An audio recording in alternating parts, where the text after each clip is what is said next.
میرے عزیز ساتھیوں اور دوستوں بزرگوں،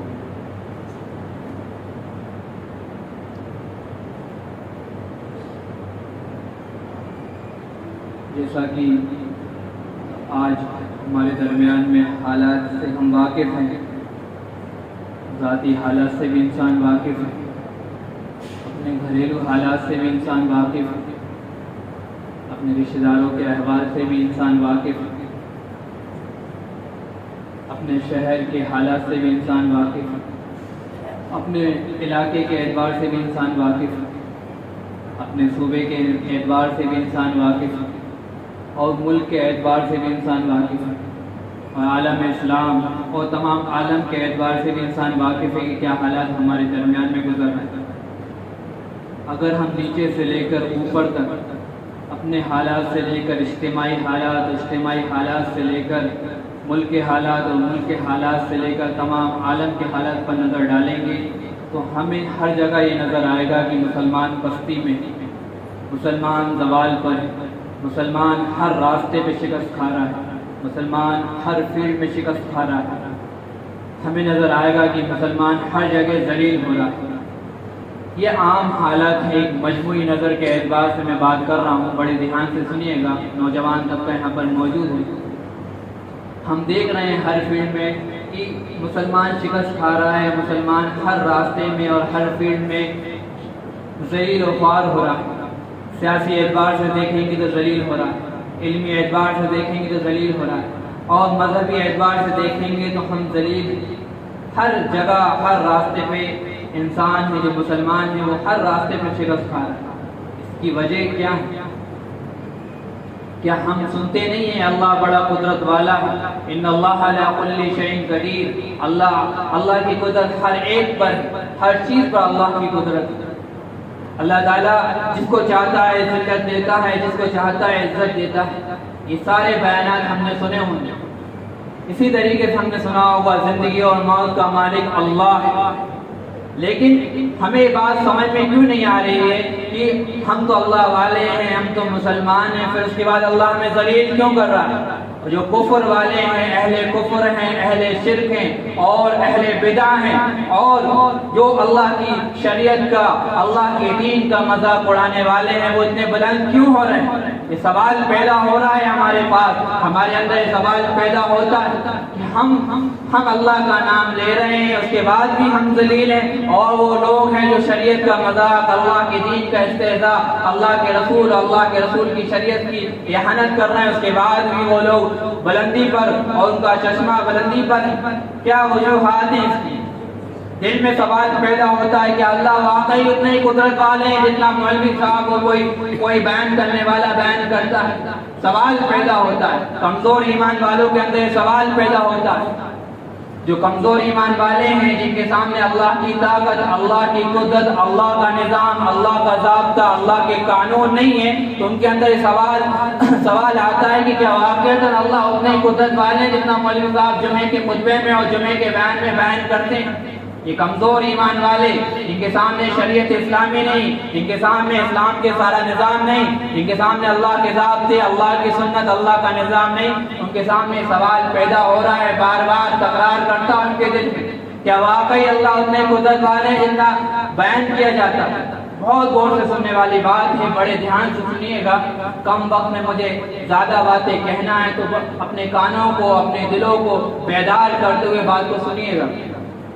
تو میرے عزیز ساتھیوں، دوستوں، یہ سوال کمزور ایمان والوں کے اندر پیدا ہوا۔ اس کے پہلے یہ بات آگے بڑھے میں ایک بات سمجھا دوں، ایک ہے اللہ کی قدرت اور ایک ہے اللہ کی سنت۔ اللہ کی قدرت کے تو ہمارے درمیان میں بے انتہا مذاکرے ہوئے، دعوت و تبلیغ کے اسٹیج سے بہت اللہ کی قدرت کو بیان کیا گیا، خوب ہوئے اس کے مذاکرے۔ مولانا صاحب اور تبلیغ والے اور دیگر داعی حضرات نے خوب اللہ کی قدرت کو بیان کیا ہوگا آپ کے سامنے۔ اللہ عزت کا مالک ہے، اللہ ذلت کا مالک ہے، زندگی اور موت کے اللہ کے قبضے میں ہے، اور انسان کی پستی، انسان کا زوال اور انسان کی بلندی، یہ سب اللہ کے قبضے میں۔ یہ آپ نے سنا ہوگا۔ تو میرے عزیز ساتھیوں، دوستوں، بزرگوں، ایک ہے اللہ کی سنت اور ایک ہے اللہ کی قدرت۔ اللہ کی قدرت کے مذاکرے ہمارے درمیان میں بے انتہا ہوئے، لیکن اللہ کی سنت کے مذاکرے ہمارے درمیان میں نہیں. اللہ کی سنت ہے، اللہ کے ضابطے کو اللہ کی سنت کہتے ہیں. اللہ کی سنت، اللہ کے نظام کو اللہ کی سنت کہتے ہیں. اللہ کے قانون کو اللہ کی سنت کہا جاتا ہے. ایک تو اللہ وہ ہے جو ہر چیز پر قادر ہے، زندگی موت اس کے قبضے میں ہے.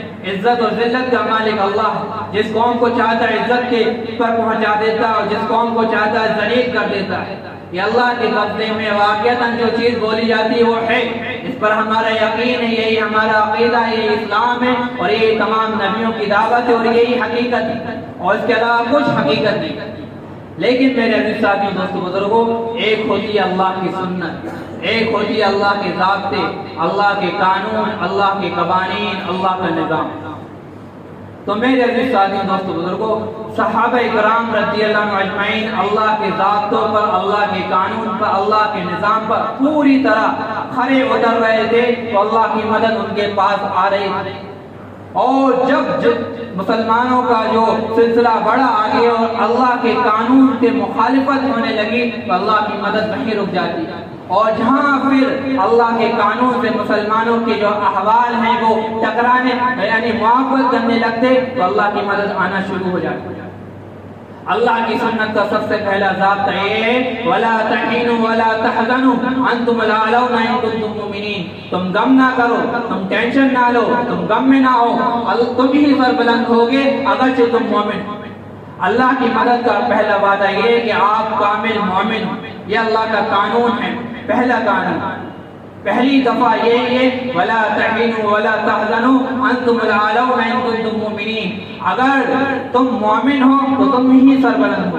اب سوال ہمارے اندر پیدا ہوتا ہے، ہم تو مومن ہیں، مسلمان ہیں، دعوے ہمارے، اللہ کی مدد کیوں نہیں آتی؟ میرے عزیز ساتھیوں، دوستو، بزرگوں، حقیقی ایمان وہ ہے. میں ایک صحابہ کرام رضی اللہ عنہم اجمعین کی اندرونی حالات، ان کی کیفیت کا ایک سامنے واقعہ پیش کرتا ہوں. اللہ کے رسول صلی اللہ علیہ وسلم کی خدمت میں ایک مرتبہ ایک صحابی آئے، حارث نام تھا ان کا. اللہ کے رسول صلی اللہ علیہ وسلم نے ان سے پوچھا ما انت یا حارث ابن مالک، اے حارث ابن مالک تم کس حال میں ہو؟ حارث ابن مالک رضی اللہ عنہ نے کہا یا رسول اللہ مؤمن، اے اللہ کے رسول میں ایمان کی حالت میں.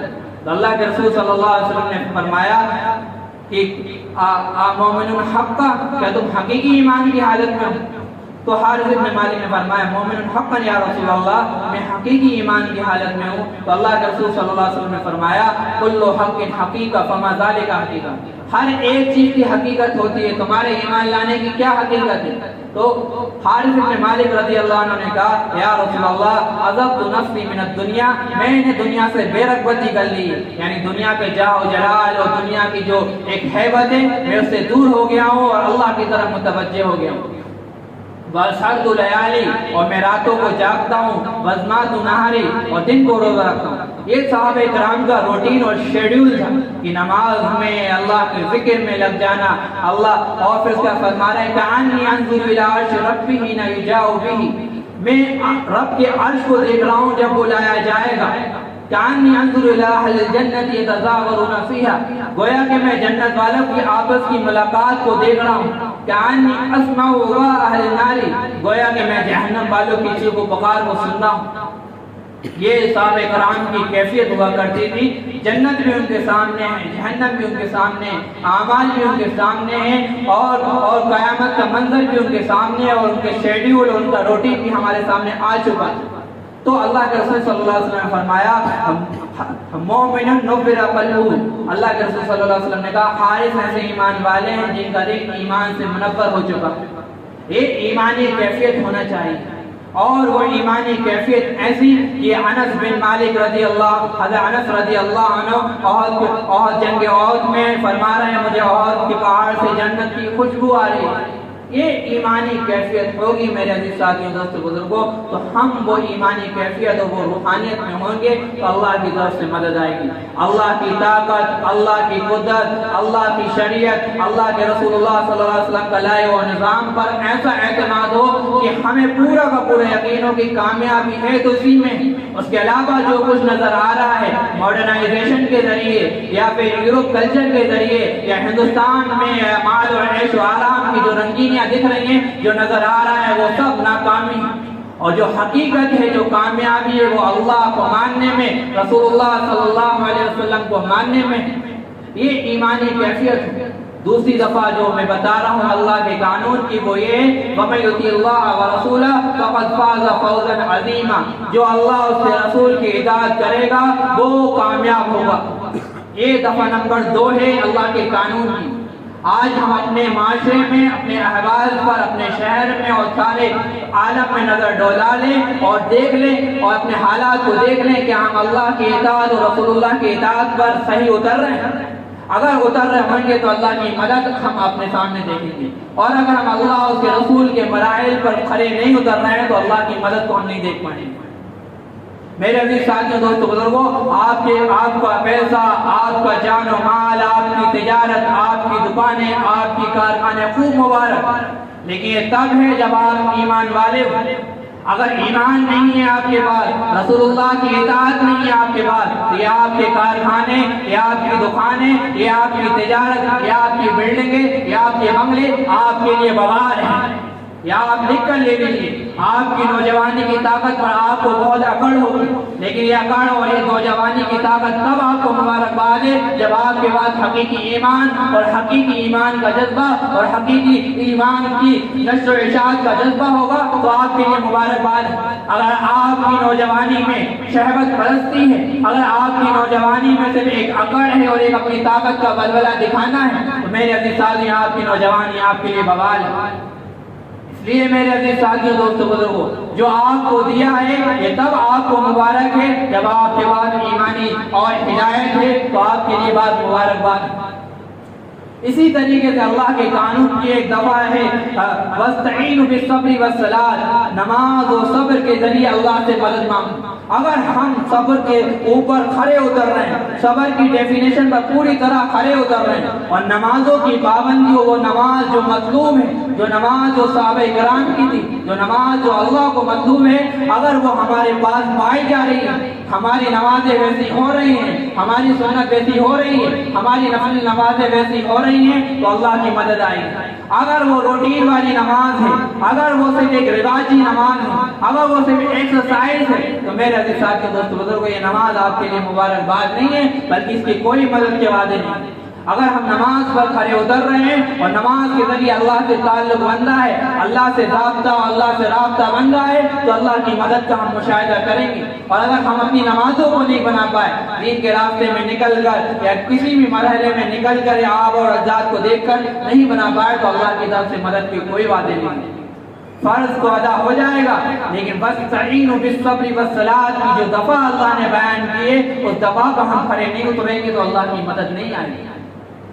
ایک دفعہ اور ہے، اللہ کے رسول صلی اللہ علیہ وسلم نے فرمایا جو مومن بندہ اپنے بھائی کی مدد میں لگا رہتا ہے تو اللہ اس کی مدد میں لگا رہتا ہے۔ آج ہم اپنے معاشرے پر دوڑا لیں، نظر دوڑا لیں اور دیکھیں، ہمارے بھائی پر کوئی مصیبت آتی ہے تو معاشرے کا یہ حال ہے کہ وہ اس کی مصیبت پر خوش ہوتے ہیں اور چمن گوئیاں کرتے ہیں، فلاں کے ساتھ یہ ہو گیا، فلاں کی دکان نہیں چل رہی ہے، فلاں کے ساتھ یہ معاملہ بیٹھ گیا۔ یہ حالات ہوں گے تو اللہ کی مدد کبھی نہیں آئے گی۔ اللہ کی مدد تب آئے گی جب کوئی بھائی پریشان حال ہے تو آپ اس کے پیچھے کھڑے ہو جائیں، ہاتھ رکھ دیں، اے بھائی تو یہ پریشانی ہے، میں تیرے ساتھ کھڑا ہوں۔ جب معاشرے میں عمومی طور پر یہ حالت پائے جائیں گے تو اللہ کی مدد آئے گی۔ اللہ کے رسول صلی اللہ علیہ وسلم نے فرمایا جو بندہ اپنے بھائی کی مدد میں لگا رہتا ہے اللہ اس کی مدد کرتا رہتا ہے۔ آج تو وہ معاملہ ہے، ایک کسی کو پریشانی ہو گئی تو بڑے ٹھاٹے لگائے جاتے ہیں، مذاق اڑایا جاتا ہے۔ اللہ کی مدد نہیں آئے گی بلکہ اللہ کی پھٹکار ہو رہی ہے، اللہ کی لعنت پڑ رہی ہے اس معاشرے پر۔ اسی طریقے سے میرے عزیز ساتھیوں، دوستو، بزرگوں، ایک دفعہ وہ ہے جو قرآن میں بتائے وَاعْتَصِمُوا بِحَبْلِ اللَّهِ جَمِيعًا وَلَا تَفَرَّقُوا، آپس میں جمع رہو، ایک اللہ کی رسی کو مضبوطی سے پکڑے رہو، وَلَا تَفَرَّقُوا، تفرق بازی نہ کرو۔ آج معاشرے میں کیا ہے، خاندان سے ٹکرا رہے ہیں، ذات برادریاں سے ٹکرا رہے ہیں۔ اگر یہ حال ہوگا تو اللہ کی مدد کبھی نہیں آئے گی۔ تم مسلمان ہو، تم اللہ کے بندے ہو، تم قرآن کے ترجمان ہو، تم اس کے علاوہ کچھ نہیں ہو، تم رسول اللہ کے پیروکار ہو۔ اگر اس کے علاوہ تمہارے اندر کوئی بات، اپنی ذات برادری، اپنے مال کے اعتبار سے امتیاز تم دکھا رہے ہو دوسری قوم پر تو اللہ کی مدد کبھی نہیں آئے گی۔ ولا تفرقوا، تم آپس میں تفرق بازی، فرقہ بازی، برادری پرستی، ذات پرستی نہ کرو.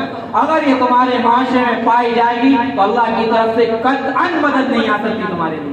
وَيَدُ اللَّهِ عَلَى الْجَمَاعَةِ، اللہ کے رسول صلی اللہ علیہ وسلم نے فرمایا اللہ کی مدد جماعت میں ہے، اجتماعیت میں ہے. جب قومیں آپس میں جڑیں گی، چھوٹی قوم بڑی قوم اور ذات برادری اور نیچ اور یہ میرے عزیز ساتھیوں رسول اللہ صلی اللہ علیہ وسلم نے فرمایا جو عصبیت کی دعوت دیتا ہے وہ کفر و شرک کی طرح ہے. اللہ کی مدد آئے گی کہیں؟ نہیں آ سکتی اللہ کی مدد. اس لیے میرے عزیز ساتھیوں دوستو بزرگوں، مسلمان بنو، نبی کی امت کے داعی بنو اور رسول اللہ کے پیروکار اور محمدی بنو. اس کے علاوہ کچھ بھی بنو گے تو تمہاری کوئی وقت، تمہاری کوئی اوقات نہیں. عرب قوم بہت اللہ تعالیٰ نے اسلام کے ذریعے بہت عروج پر پہنچا دیا، بہت عروج پر پہنچا دیا عرب قوم کو، اور اتنے عروج پر پہنچا دیا کہ ان کا سکہ بیٹھ گیا ساری دنیا میں. لیکن ان کے اندر یہ بات پیدا ہو گئی کہ ہم تو عرب ہیں، یہ باقی لوگ ہیں وہ عجمی ہیں، ہم عربی لوگ ہیں، ہم ہی سب کچھ ہیں. لیکن میرے عزیز ساتھیوں 1967 میں اللہ تعالیٰ نے ایک چھوٹے سے اسرائیل ملک کے ہاتھ عرب کو شکست دے دی اور بتا دیا تمہاری جو قابلیت ہے اور جو تمہارا مقام ہے صرف اور صرف محمدی بننے میں ہے. اگر تم عربی بن کر اپنے آپ کو دکھاؤ گے تو اللہ تمہیں ذلیل کر دے گا. اور ذلیل ہو گئے، اور آج بھی ذلیل ہے. کتنے ہی مالدار ہونے کے بعد ہیں لیکن آج بھی وہ امریکہ والوں کے جو تلوے ہیں وہ چاٹتے ہیں. کس وجہ سے؟ کہ انہوں نے اجتماعیت کو اور جو دینی غیرت ہے، دینی حمیت ہے اور اسلامیت ہے اس کو چھوڑ کر عربیت کو سب کچھ سمجھ لیا. اگر آپ کے اندر یہ بات پیدا ہو رہی ہے، کسی کے اندر تجارت کے ذریعے، پیسے کے ذریعے یا کوئی پٹھانی کے ذریعے یا کوئی مرزائیت کے ذریعے یہ بات پیدا ہو رہی ہے تو میرے عزیز ساتھی وہ انسان اللہ کا محبوب نہیں بن سکتا. وہ کفر اور عصبیت کی دعوت دے رہا ہے.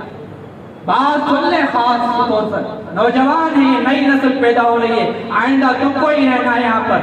اور سید احمد شہید رحمۃ اللہ علیہ کی جماعت بڑی عظیم الشان جماعت تھی.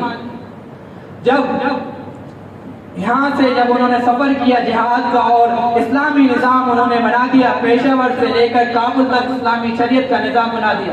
مولانا الیاس صاحب کے بیٹے مولانا یوسف صاحب فرماتے ہیں صحابہ کرام کے بعد جو جماعت مجھے نظر آتی ہے جس کے اندر اجتماعیت، اللہ کا تقرب، اللہ کا زہد اور جہاد کا شوق اور دعوت کا شوق ہے، وہ سید احمد شہید کی جماعت ہے. اور کامیابی پر کامیابی پیدا کرتے چلے جا رہے جو شہر کے شہر فتح کر رہے. لیکن افغانستان کے علاقے میں افغانی لوگوں کے اندر، افغانی مرزائیوں کے اندر یہ بات پیدا ہو گئی کہ ہمارے علاقے میں غیر افغانی کی بات کیسے چل سکتی. فوراً اللہ نے مدد کھینچ لی اور رنجیت سنگھ کے ہاتھوں سید احمد شہید کی وہ جماعت جو صحابہ کرام کے نمونے پر تھی اس کو صاف کھلی شکست ہو گئی. میرے عزیز ساتھیوں، آپ کی کامیابی، آپ کی کامرانی مسلمان بننے میں ہے، محمدی بننے میں ہے. وَيَدُ اللَّهِ عَلَى الْجَمَاعَةِ، ایک دفعہ یہ ہے اللہ کی مدد اسلام کے ساتھ ہے، اجتماعیت کے ساتھ ہے. اور اجتماعیت سے تم ہٹو گے اللہ کی مدد فوراً کھنچ جائے گی. اس لیے آج سے ارادہ کریں ہم محمدی ہیں، آج سے ارادہ کریں کہ ہم مسلمان ہیں. ہم نہ کوئی تفرقہ بازی کریں گے، نہ کوئی جماعت پرستی کریں گے، نہ کوئی تنظیم پرستی کریں گے اور نہ ہی کوئی برادری پرستی اور ذات پرستی کریں گے. آج سے ارادہ کریں کہ ہم مسلمان بن کر ایک دوسرے کا ساتھ دیں گے، کریں گے انشاءاللہ. اور پھر اس کے بعد ایک دفعہ اور بتاتا ہوں میں آپ کے لیے، وہ دفعہ کیا ہے؟ وہ دین محمدی کی حجت تمام کرنا. اللہ تعالیٰ نے رسول اللہ صلی اللہ علیہ وسلم کو تمام عالم کا نبی بنا کر، رسول بنا کر بھیجا. اور اللہ کے رسول صلی اللہ علیہ وسلم کی کتاب سے فرمایا وَمَا أَرْسَلْنَاكَ إِلَّا رَحْمَةً لِّلْعَالَمِينَ، تمہیں تمام عالم کے لیے رحمت بنا کر بھیجا. اور رسول اللہ صلی اللہ علیہ وسلم آخری نبی، آخری رسول ہیں، ان کے بعد کوئی نبی نہیں آئے گا. اور صحابہ کرام رضی اللہ عنہم اجمعین اس بات کو سمجھ لیا. اللہ کے رسول صلی اللہ علیہ وسلم نے فرمایا بلغ عنی ولو آیا، بلغ ما انزل الیک من ربک، وہ بات کو پہنچاؤ جو اللہ کی طرف سے نازل ہوئی ہے. اور رسول اللہ نے فرمایا جو کچھ تم کو آتا ہے وہ تمام عالم میں پہنچا دو. جب تک ہم دین کی صحیح ترجمانی، دین کی صحیح نشر و اشاعت اور دین کی حجت تمام نہیں کریں گے اللہ کی مدد نہیں آ سکتی. آج ہمارے لیے ہندوستان میں تقریباً 1100 سے 1200 سال ہو چکے ہیں. اسلام آئے ہوئے، اور یہ بات بھی ہم جانتے ہیں کہ تقریباً 1100 ہجری سے محمود غزنوی سے، محمد غوری سے، تغلق آئے، خلجی آئے، مغل آئے، اور تقریباً 800 سال مسلمانوں نے یہاں پر حکومت کری، لیکن اس کے بعد بھی کوئی تنظیم، کوئی مولوی صاحب، کوئی تحریک، کوئی ادارہ، کوئی دبستان فکر اس بات کا دعویٰ نہیں کر سکتا ہندوستان میں رہتے ہوئے کہ ہم نے حجت تمام کر دی۔ جب تک ہم دین محمدی کی حجت تمام نہیں کریں گے اپنے ملک کے باشندوں پر، تمام قوموں پر، ہندو مذہب، جین مذہب، عیسائیت، نصرانیت اور تمام جو قوم آپ کے ارد گرد بستی ہے، جب تک ہماری حجت تمام نہیں ہوگی اللہ کی مدد نہیں آ سکتی۔ اس لیے میرے عزیز ساتھیوں، دوستوں، بزرگوں، میں آپ سے صاف کہنا چاہتا ہوں، آپ کے پاس علم نہیں ہے، اگر آپ کے پاس وہ دلیلیں نہیں ہیں تو آپ کو حجت تمام کرنا اپنے اخلاق سے، آپ کو حجت تمام کرنا اپنے کردار سے، آپ کو حجت تمام کرنا اپنے معاملات سے۔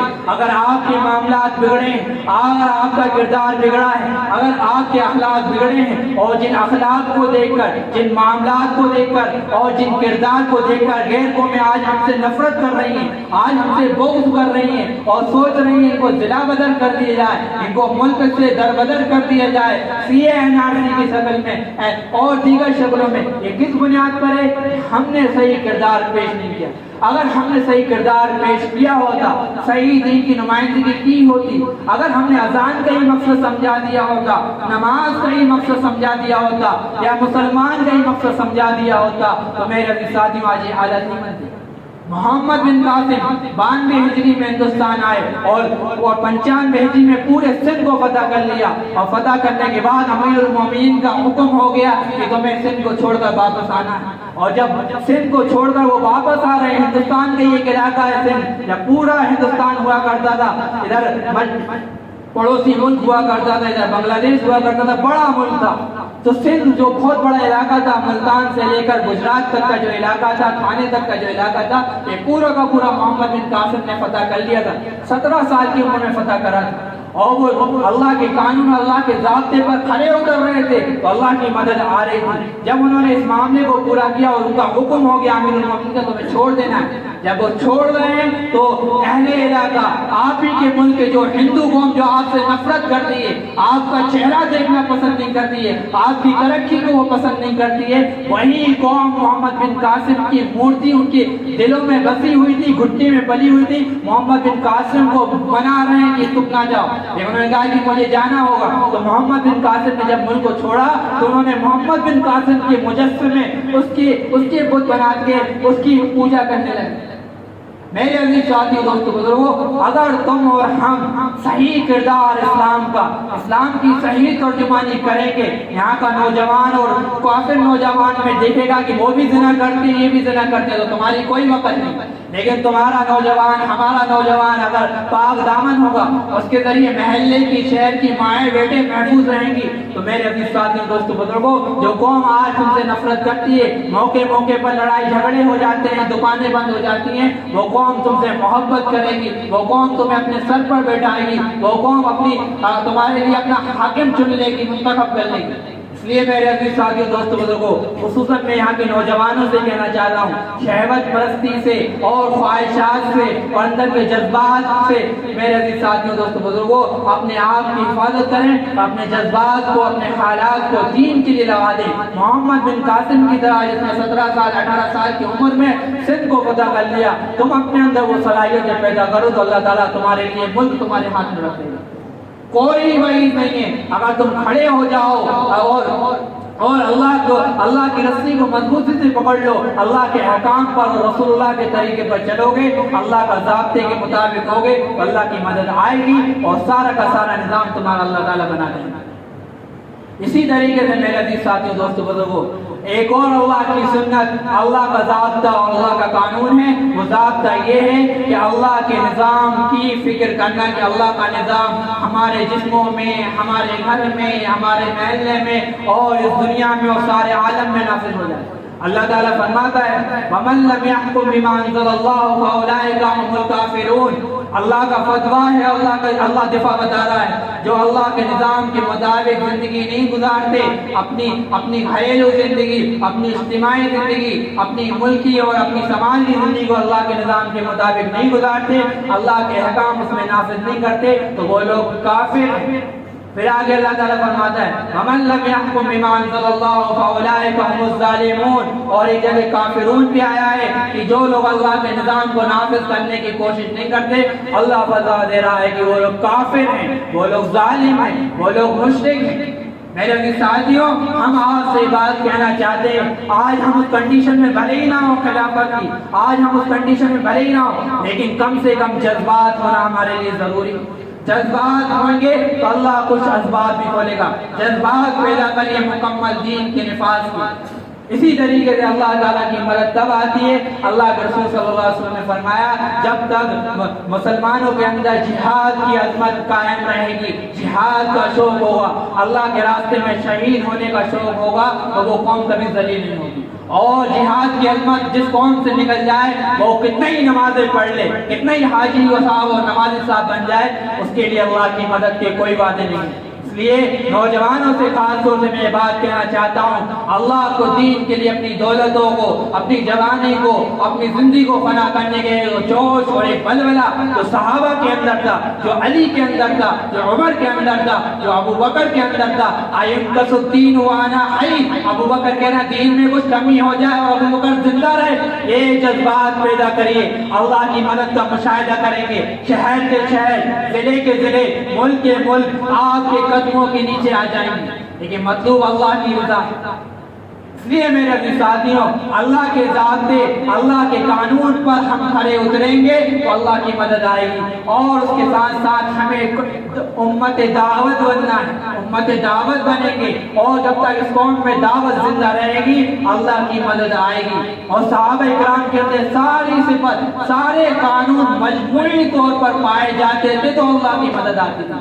آج ہمارے پاس کسی ایک دفعہ کے مطابق عمل ہو رہا ہے، کسی کا کسی دفعہ کے مطابق عمل ہو رہا ہے، کسی کا کسی دفعہ کے مطابق عمل ہو رہا ہے. جب تک ہم مجموعی طور پر ساری صفات، سارے قانون اور ساری دفعات کے مطابق عمل نہیں کریں گے، اللہ کی مدد نہیں آئے گی. اس کے لیے تمام دفعات کا شوق، اس کی رغبت، اس کے لیے عمل پیروکار بنے ہم لوگ. اور اس کے ساتھ ساتھ جو بات آخر میں مجھے کہنا ہے تو امت دعوت بنے. دین جو آپ کو ملا ہے اس کو پھیلائیں اپنی زندگی میں، اپنے گھر والوں کے اندر، اپنے بچوں کے اندر، اپنی بیوی بچوں کے اندر، اپنی ماؤں بہنوں میں، اپنے والدین میں، اپنے رشتہ داروں میں، اپنے محلے میں، اپنے علاقے میں وہ شوق پیدا کر دیں میرے ساتھیوں کہ اس کے علاوہ کچھ ہمیں نظر نہ آئے. مولانا علی ندوی رحمۃ اللہ علیہ 1967 میں برما گئے تھے. بڑے عالم دین گزرے ہندوستان میں. اہل عرب، اہل عجم سب ان کی قدر کرتے تھے اور اس صدی کے وہ مجدد کہلاتے تھے اور سب ان کی قدر کرتے تھے. مولانا الیاس صاحب، مولانا زکریا صاحب، اہل عرب کے علماء، اہل عرب کے حکام اور سب ان کی عظمت کرتے. بڑی بڑی انہوں نے کتابیں لکھی. جب وہ برما گئے 1961 میں، انہوں نے برما کے حالات دیکھے، برما کی حکومت کے حالات دیکھے، برما کے علاقے کے جو غیر مسلم بستے تھے ان کے حالات دیکھے. انہوں نے ایک ہی بات فرمائی کہ تم اللہ کے راستے میں نکل جاؤ، دین کی ترجمانی کے لیے نکل جاؤ، دین کی نشر و اشاعت کے لیے نکل جاؤ. اپنے کارخانے بند کر دو، اپنی دکانیں بند کر دو. اور اگر تم اپنے کارخانے، اپنی دکانیں بند کر کے نکل جاؤ گے تو تمہارا یہ ملک ہو جائے گا، اللہ تمہاری یہ ملک ادا کر دے گا. اور اگر تم اللہ کے راستے میں نہ نکلے، دین کی ترجمانی نہیں کری، دین کی نشر و اشاعت نہیں کری اور آپس میں اصلاح نہیں کری، تو نہ تمہارے کارخانے محفوظ رہیں گے، نہ تمہاری دکانیں محفوظ رہیں گی، نہ تمہارے گھر محفوظ رہیں گے. اور انہوں نے اس بات کو اچھے سے نہیں لیا.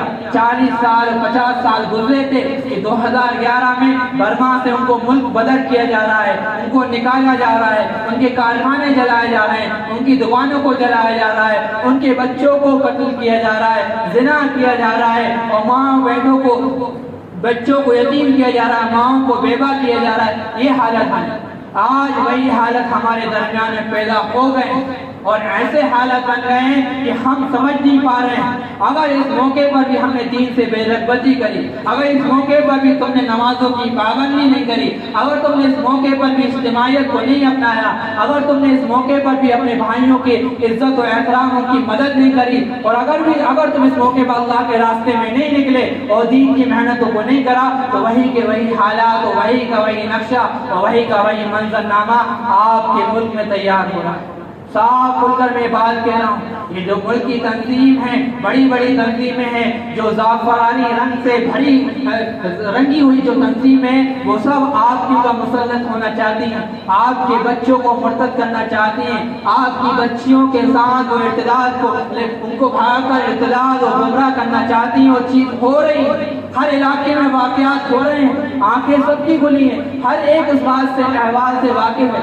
اگر اس موقع پر بھی تم نے دین کی محنت نہیں کری، مستورات کی جماعت میں نہیں نکلے، نوجوان نہیں نکلے اور اپنی فکر نہیں کری، تو میرے عزیز ساتھی دوست بزرگوں، وہ حالات کہیں ہمارے درمیان میں نہ آ جائے کہ کہیں اللہ کی ہمارے اوپر پکڑ آ جائے اور ان حالات کا ہم مشاہدہ نہ کریں. اس کے لیے ابھی ضرورت اس بات کی ہے کہ اللہ کے قانون، اللہ کی ضابطے، اللہ کی سنت اور اللہ کے نظام اور اللہ کے ضابطوں کے مطابق اپنی زندگی کو گزارنے کی فکر کریں، تو میرے عزیز ساتھیوں اللہ کی مدد آئے گی.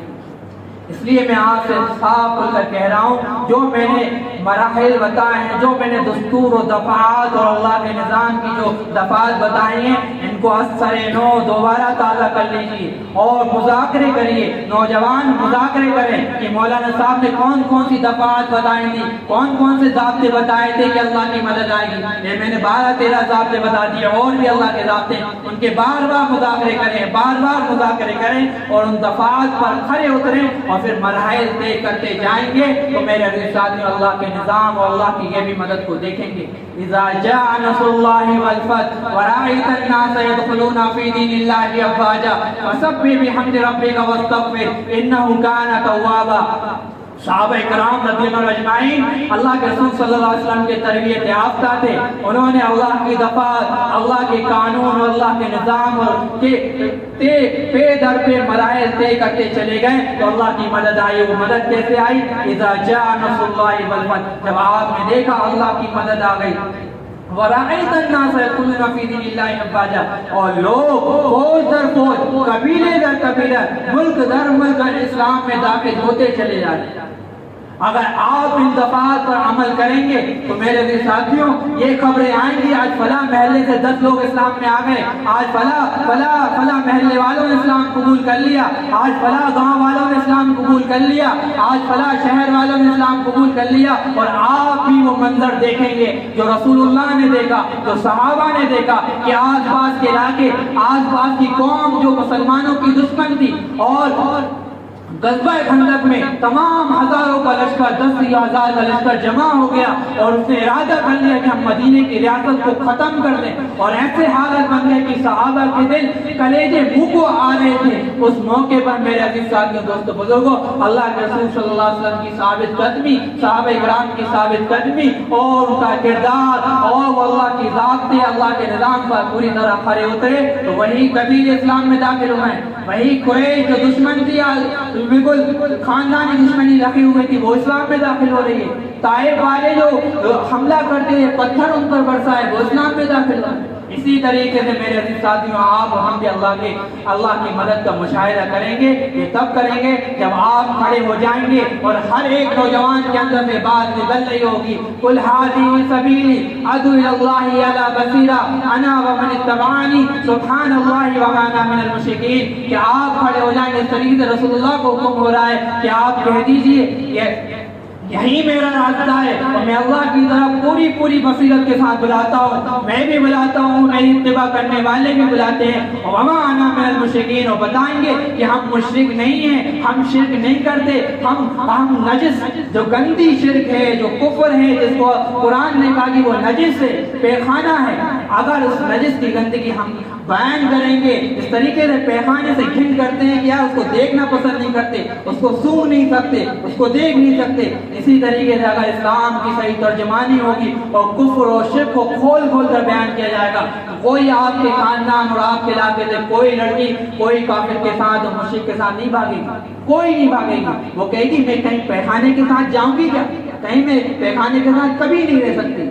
ان کو بتایا جائے گا جب وہ کہ پیخانہ ہے، نجس ہے، تو یہ ساری چیزیں کھول کھول کر بیان کی جائیں گی۔ یہ ساری چیزیں میں سے ہمارا معاشرہ محفوظ رہے گا۔ اس کے لیے بنیادی چیز کیا ہے کہ معروفات کی خوب دعوت دیجیے، اللہ کے ہونے کی دعوت دیجیے، ایک اللہ کے ہونے کی دعوت دیجیے، وحدانیت کی دعوت دیجیے، رسالت کی دعوت دیجیے، احکام شریعت کی دعوت دیجیے، اور دین کی صحیح ترجمانی آپس میں کریے تو اللہ کی مدد